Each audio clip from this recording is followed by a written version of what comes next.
عزو السلامتنا تقبلوا فنونا أب مكتتال اتركبوا زي خبركم تعذبتنا خميت وعلو نلوم سوني عسران شوعتن قنبوت نفركم عالتن فرانس تلالو هاقراون زينا تعتحيزنا لكم قريبنا لنا زينا زغربو لكم خالد محمد برهان مكتسالكم بخبرنا عدمكو بقنداء رسات زينا خفلم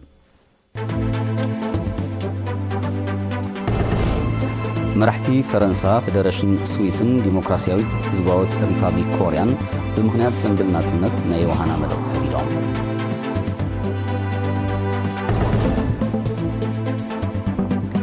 زخري مبل 33 عامت ناتسنت أب عباي بريطانيا حورات منكسات أمريكان جبسن بلعل معارك تسنبيلو بعربي عسران 4 قنبوت عملاء مربط انترنت هاجرنا مدقعة السايبر تخايدو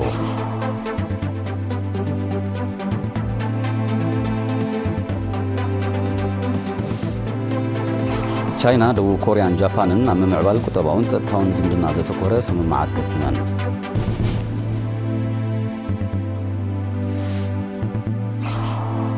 أوروبا وحبرت نهلا وسقات أقات إيمو خمزولو بريزيدنت فرنسا دنكيغوم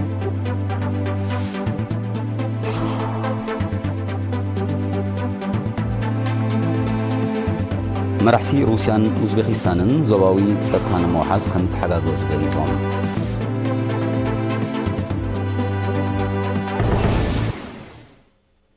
زرزر زينا مرحتي فرنسا فدرشن سويسن ديمقراسياويت هزواويت ريبابليك كوريان بمخنيات مبل 33 عامت سنبل ناصرነት ኤርትራ ናብ ህዝብን መንግስትን ኤርትራ ናይ ዮሃና መልእክት ሰዲዶም ፕሬዝዳንት ሪፐብሊክ ፈረንሳ ኢማኑኤል ማክሮን ፕሬዝዳንት ፌደሬሽን ስዊስ ቪዮላ ኤምሄርድን ፕሬዝዳንት ህዝባዊት ሪፐብሊክ ኮሪያ ኪም ጆንግ ኡንን በመልእክቶም ንፕሬዝዳንት ኢሳያስ አፈወርቂ ሙሉእ ጥዕናን ናይ ስራሕ ኣሳልጦን ንኤርትራን ህዝባን ድማ ራህዋን ብልጽግናን ተመንዮም ቶም መራሕቲ ኣስዒቦም ሃገራቶም ምስ ኤርትራ ዘለዎን ክልተኣዊ ዝምድናታት ንምምዕባል ከም ዝሰርሑን ኣብ ዝቕፅል ዓመታት ዝያዳ ምዕባለ ከም ዝርእን ገሊጾም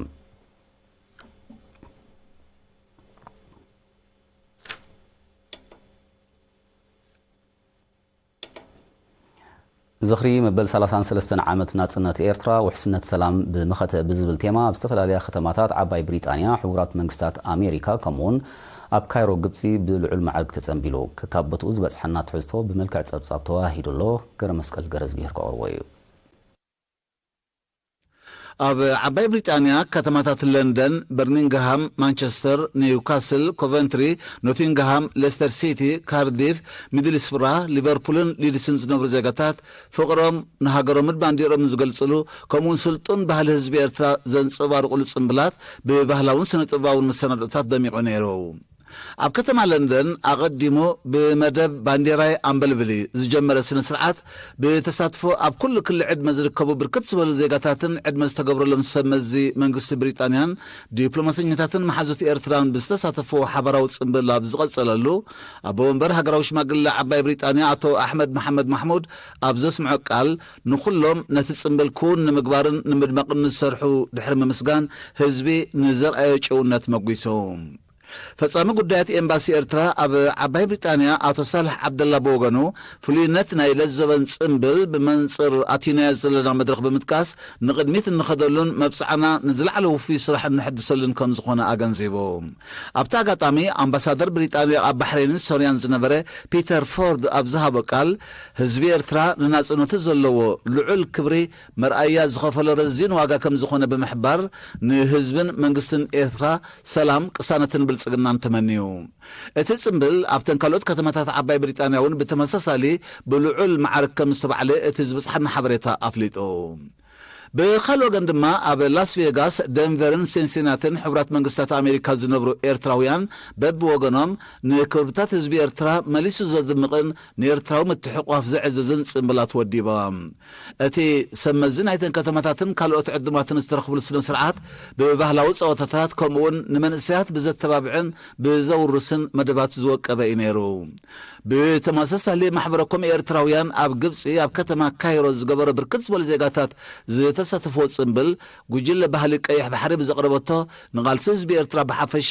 ንናጽነት ንምምጻእ ንምዕቃብ ዝተኸፍለ ዋጋ ድማ ብፍላይ ብዘመጉስ ሃገራውን ባህላውን ጣዕመ ዜማታት ዝተሰነየ ነይሩ። ፈጻሚ ጉዳያት ኤምባሲ አቶ ሓቢብ መሐመድ ዑስማን ኣብ ዘስምዕ መደረ ቃልሲ ህዝቢ ኤርትራ ቃልሲ ወለድታት ከም ዝኾነ ብምጥቃስ ብመስዋዕቲ ወለድታት ዝመጸትን ዝተዓቀበት ናጽነት ሕላገትናን ትእምርቲ ቃልስናን ዓወትናን ስለ ዝኾነት እናሻዕ ብድምቀት ከም እትኽበር ገሊጾም ኣብ መወዳእታ ድማ ነፍሲ ወከፍ ዜጋ ሕድሪ ሰማዕታት ንምፍጻም ቃሉ ብምሕዳስ ሃገራዊ መደባት ንምዕዋት ኣበርክቶ ክዕዝዝ ተልኣብዩ። بتماساسالي زخري مبل 33 ዓመት ናጽነት ኤርትራ ኣብ ኩዌት ባሕሬን ቱርክን አይቮሪ ኮስትን ብምዕሩግ ጽምብላት ተኻይዱ ከካቦቱ ዝበጽሐና ትሕዝቶ ሕጁን ኣብ ሓደ ጸብጻብ ተዋሂድሎ ዳናይት ገብሪ ህይወት ከተቕርቦ እያ። ኤርትራውያን ነበርቲ ኩዌት ብ24 ግንቦት ኣብ ዝወደብዎ ብባህላዊ መሰናድኦ ዝተሰነየ ስነ ስርዓት ፈጻሚ ጉዳያት ኤምባሲ ኤርትራ አቶ ሕመድ ያሕያ ሓሊ ኣብ ዘስምዖ መደረ ህዝቢ ኤርትራ ኣብ ዝሓለፈ ዓመታት ብዘርኣዮ ሓያል መኸተ ንኹሉ ሽርሕታትን ብድሆታትን መኪቱን ስዒሩን ናብ ሓድሽ መድረኽ ኣትዩ ከም ዘሎ ብምጥቃስ ነፍሲ ወከፍ መድረኽ ናቱ ዕድላትን ብድሆታትን ስለ ዘለዎ ግዳ ሕጂ እውን እቲ ናይ መኸተ ባህሊ ብዝለዓለ ክቕጽል ከም ዝግባእ ገሊጹ። ኣብ ቦምበር ማሕበረኮም ኤርትራውያን ነበርቲ ኩዌት አቶ ሳልም ሳፊ ብወገኑ ህዝቢ ኤርትራ ንናጽነቱ ዘለዎ ክብሪ ብመንጽርቲ ዝኸፈሎ ረዚን ዋጋ ልዑል ምዃኑ ብምጥቃስ ተኣትዩ ዘሎ መድረኽ ዝሓቶ ንምምላስ ከም ማሕበረኮም ድልዋት ምዃኖም ኣረጋጊጹ። بتماساسالي ዕለት ኣብ ከተማ መናማ ባሕሬን ዝነብሩ ኤርትራውያን ኣብ ዘካይድዎ ድሙቕ በዓል ኣደንበር ማሕበረኮም ወይዘሮ ሓዳስ ሓመድ ርእሱ ኩሉ ሃገራዊ በዓላትና ዝኾነት ናጽነት ንምኽባር ዘብቅዑና ሰማዕታትና ክብርን ምስጋናን ድሕሪ ምባል ምስጢር ዓወት ህዝቢ ኤርትራ ኣብ ክብርታቱ ስለ ዝኾነ ሃገራዊ መደባት ልምዓት ንምዕዋት ሓድነቶም ዓቂቦም ኣበርክቶኦም ከም ዘዕዝዙ ገሊጻ። እዚ ከምዚ ኢሉ እንከሎ ብ23 ግንቦት ኣብ ኢስታንቡል ቱርኪ ኣብ ዝተኻየደ ስነ ስርዓት መበል 33 ዓመት ናጽነት ኤርትራ ናይ ክብሪ ቆንስል ኤርትራ አቶ ማሕየዲን ዓብድረሺድ እቲ ጽምብል ኣብ ቱርክ ዝነብሩ ዜጋታት ዘካይድዎ ዘለዉ ብዓይነቱ ናይ ፈለማ ከም ዝኾነ እዚ ድማ ፍረናይቲ ኣብ ዝሓለፈ ዓመታት ዝቆመ ማሕበረኮም ከም ዝኾነ ብምጥቃስ ኣብ መጻኢ ብዝበለጸ ኣወዳድባን ትሕዝቶን ንኽበዓል ብዝለዓለ ከም ስራሕ ኣረጋጊጹ። ኣብ ቦምበር ማሕበረኮም አቶ ክብሮም ማእከለ ብወገኑ ከም ዜጋታት መሳርዖም ኣስጢሞም ሃገራዊ ኣበርክቶም ንምዕዛዝ ዘለዎም ቅርብነት ኣረጋጊጹ። እቲ ጽምብል ብሙዚቃዊ መደብ ዝተሰነየ እዩ ነይሩ። ኣብ አቢጃን አይቮሪ ኮስት ዝነብሩ ኤርትራውያን ውን ጽምብል መበል 33 ዓመት ናጽነት ብልዑል ማዕረ ከም ዘብዓሉ ካብቲ ቦታ ዝበጽሐና ሓበሬታ ኣፍሊጡ።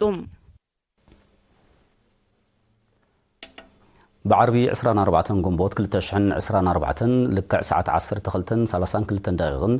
47 ካልኢትን ድሕሪ ቀትሪ ኣብ ልዕሊ መላእ መርበብ ኢንተርነት ሃገርና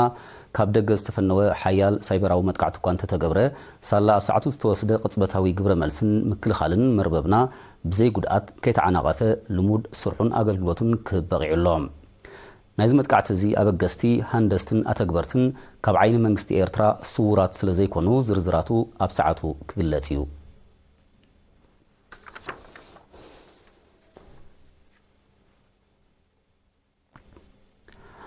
ኣብ ዞባ ማእከል ንዞባ ጋላነፍሒ ብምውሃድ ቤት ጽሕፈት ሃማመተን ቤት ጽሕፈት ትምህርትን ዝተወደበ ቅነ ውዳቤታት መንእስያት ብ25 ግንቦት ተዛዚሙ። እቲ ባህላዊ ትምህርታውን ስፖርታውን ውድድራት ዘጠቃለለ መደብ ካብ ወርሒ ለካቲት 2024 ኣትሒዙ ኣብ ኩለን ኣብያተ ትምህርቲ ኣብ ንጡፋት ኣባላት ውዳቤታት ክካየድ ምጽንሑ ሓላፊ ቤት ጽሕፈት ሃማመተ ኣብቲ ንዞባ መንእሰይ መርሃዊ በራኽ ገሊጾም። ሓላፊ ቤት ጽሕፈት ትምህርቲ መምህር ዳንኤል ሰሎሞን ብወገኑ መንእስያት ተምሃሮ ባህልን ክብርታትን ሕብረተሰቦም ብግቡእ ወሪሶም ንኸውርሱ ዝግበር ጻዕሪ ንሃማመተን ሚኒስትሪ ትምህርትን ጥራይ ዝግደፍ ስለ ዘይኮነ ኩሎም ኣካላት ኣበርክቶም ክዕዝዙ ተላብዩ። ሓላፊ ሃማመተ ዞባ ማእከል አቶ ሳምሶን ክፍለ ድማ ብዲሲፕሊን ዝልለ ውፍዊን ብቑዕን መንእሰይ ንምኽስኳስ ኣብ ዝካየድ ጻዕሪ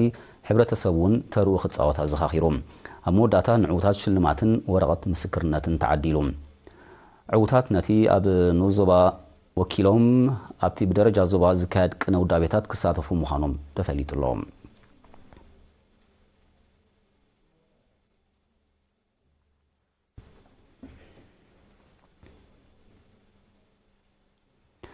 ዝስዕብ ዜና ወጻኢ ዝኸበርኩም ተኸታተልትና ምክትታልኩም ክቅጽሉ ደቂምና ብኽብሪ ንዕድም።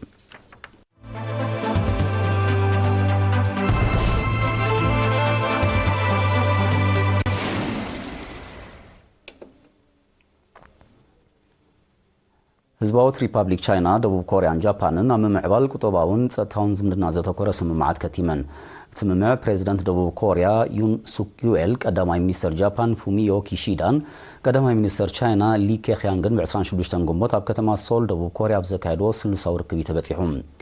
ሰለስቲአን ሃገራት ንግዳዊ ንጥፈታተን ከደንፍዓ ዞባውን ዓለማውን ጸጥታ ንምውሓስ ድማ ክትሓጋገዛ ምዃነን ኣብቲ ርክብ ገሊፀን ኣብቲ ኣጋጣሚ ቅልውላው ሓውሲ ደሴት ኮርያ ካብ ቀንዲ ኣጀንዳታት ምንባሩ ተፈሊጡ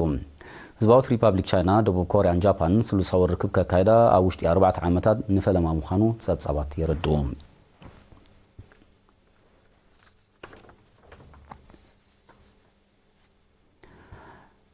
ኤውሮፓዊ ሕብረት ናይ ህላዊ ስጋት ኣጋጢሞ ከም ዘሎ ፕሬዚደንት ፈረንሳይ ኢማኑኤል ማክሮን ኣጠንቂቖም ፕሬዚደንት ማክሮን ብ26 ግንቦት ምስ ፕሬዚደንት ጀርመን ፍራንክ ቮልተር ሽቴይንሜየር ኣብ ከተማ በርሊን ኣብ ዝገበሮ ርክብ እቲ ሕብረት ብሰንኪ ውሽጣውን ግደማውን ጸገማት ናይ ውድቀት ሓደጋ አንጸላልዎ ከም ዘሎ ኣረዲዮም ኣብቲ ሕብረት ተኸሲቱ ዘሎ ቁጠባውን ጸጥታውን ጸገማት ኣቐዲሙ ተራእዩ ከም ዘይፈልጥ ዝገለጸ ፕሬዚደንት ማክሮን ኣባል ሃገራት ሳዕቤናቱ ንምግታእ ውህደተን ከሐይላ ጸዊዖም ኤውሮፓዊ ሕብረት ንዩክሬን ንምድጋፍ ኣንጻር ሩስያ ከካይዶ ዝጸንሐ ዘመተ ኣብ ቁጠቡ ከቢድ ሃስያ ከም ዘስዓበዩ ዝጥቀስ እቲ ሕብረት ኣብ ልዕሊ ሩስያ ድሕሪ ዘጽደቑ እገዳታት ሩስያ ነቲ ስጉምቲ መልሲ ግብሪ ከም ዝሃበትሉ ከም ሳዕሜኑ ድማ እቲ ሕብረት ብፍላይ ኣብ ጸዓት ከቢድ ጸገማት ኣጋጢሞ ከም ዘሎ ይግለጽ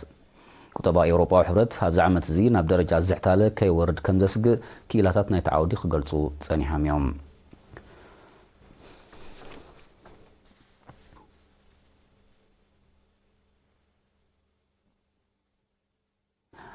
ሩስያን ኡዝቤኪስታንን ዞባዊ ጸጥታ ንምውሓስ ከም ዝተሓጋገዛ መራሕተን ብ26 ግንቦት ኣብ ኡዝቤኪስታን ኣብ ዘካየድዎ ርክብ ገሊፀን ክልቲአን ሃገራት ስትራቴጂያዊ ሽርክነተን ብምድንፋዕ ግዳማዊ ተጻብቦታት ንምምካት ክሰርሓ ምዃነን ኣብቲ ርክባ ነጺረን ብዘይካዚ ቁጠባዊ ዝምድነአን ንምምዕባል ንግዳዊ ምልውዋጥ ክብከብላ ምዃነን ኣፍሊጠን ኣለዋ ኣብ መፋርቕ ናይ ዝወርሒ እዚ ኣብ ቻይና ዑደት ዝፈጸመ ፕሬዚደንት ሩስያ ቭላድሚር ፑቲን ምስ ፕሬዚደንት ሺ ጂንፒንግ ቁጠባዊ ስምምዓት ከም ዝኸተመ ይዝከር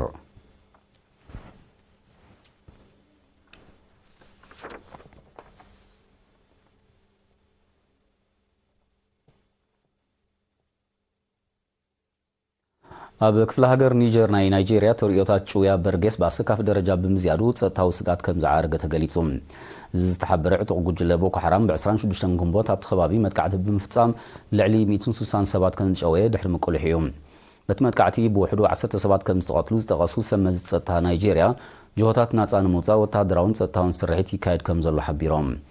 ኣብ ናይጄርያ ብሓፈሻ ሰሜናዊ ክፋል ድማ ብፍላይ ዕጡቕ ቦኮ ሓራም ዘካየዶ መጥቃዕታት ከምኡውን መባድልቲ ንምሕታት ዝፍጸም ጩያ ጸጥታዊ ብድሆታት ፈጢሩ ከም ዘሎ ይጥቀስ እቲ ተርእዮ ብዝፈጠሮ ጸጥታዊ ስጋት ሚልዮናት ነበርቲ ሰሜናዊ ናይጄርያ ኣደዳ ስደትን ምምዝባልን ከም ዝኾኑ ጸብጻባት የነጽሩ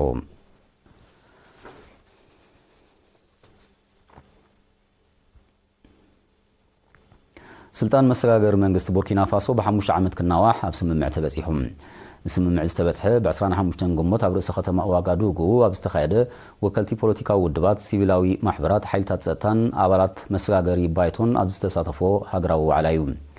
በዚ መሰረት እቲ ናይ መሰጋገር መንግስቲ ናይ ግዜ ገደብ ካብ ፈለማ ዝመጽእ ወርሒ ሓምለ ጀሚሩ ብ6 ኣዋርሕ ክናዋሕ እዩ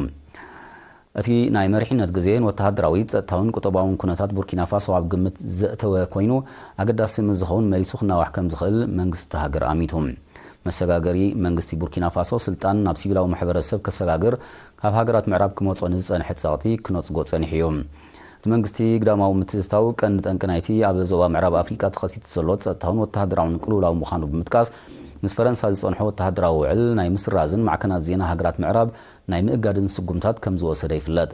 መሰጋገሪ መንግስቲ ቡርኪና ፋሶ ኣብ ወርሒ መስከረም 2022 ብዕልዋ ስልጣን ከም ዝሓዘ ይዝከር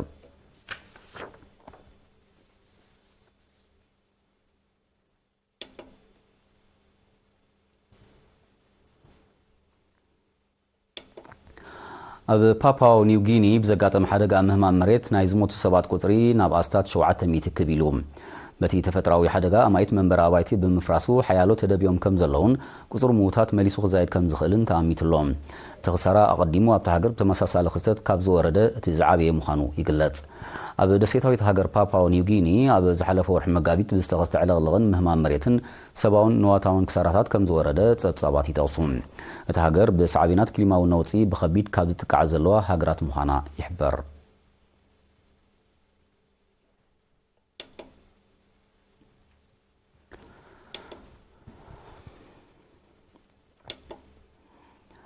أمريكان دبو كوريان نلولاونت هاجرو أب حدقة زقطو وتهدراو نطفتات كم زكادا منجس سمين كوريا تمالي 26 جنبوت كسيسوم كلتين هاجرات بخل أير هاجرو نايسليا نفرتي كم زبرراز قالت منجس سمين كوريا نايمل سقبر سقمتي كم زوسدات انقلهم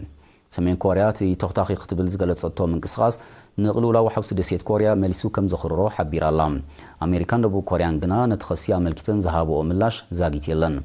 كلتين هاجرات ككايدو زنحا حبراو وتهدراو لممد سمين كوريا وتهدراو عاما كتدلل كم زدفا فايا خد قلت صنيحام وتهدراو هلاو أمريكا بحوس دسيت كوريا نتي كابش عنش عاتي 250 زتخستق قلولاو بسلام كيعرف عن كيتو خمز اليوم وتهدراو عن تنتنتي زتقصوم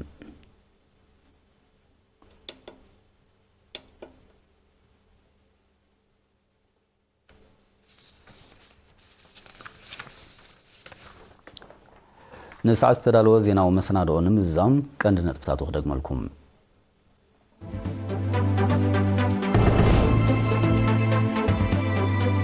مرحتي فرنسا كونفدريشن سويسن ديمقراطياويت حزباويت ريبابليك كوريان بمخنيات زنبل ناتسنت نيوهانا ملق سديدوم زخري مبل 33 عامت ناتسنت اب عباي بريطانيا حورات منግስታት أمريكان قبسن بالعلم معارك تتنبيلو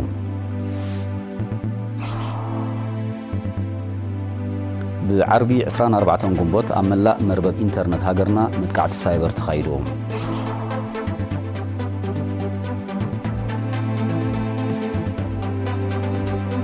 تشاينا دبو كوريان جابانن أمام عبال كتباون تتاون زملنا زتكورس ممعاد كتيمن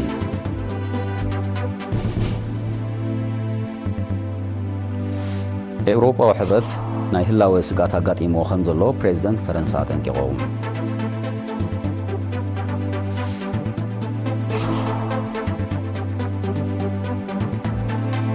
مرحتي روسيا وأوزبكستان زوبا وتسطان موحز كمستحقاق زغليصوم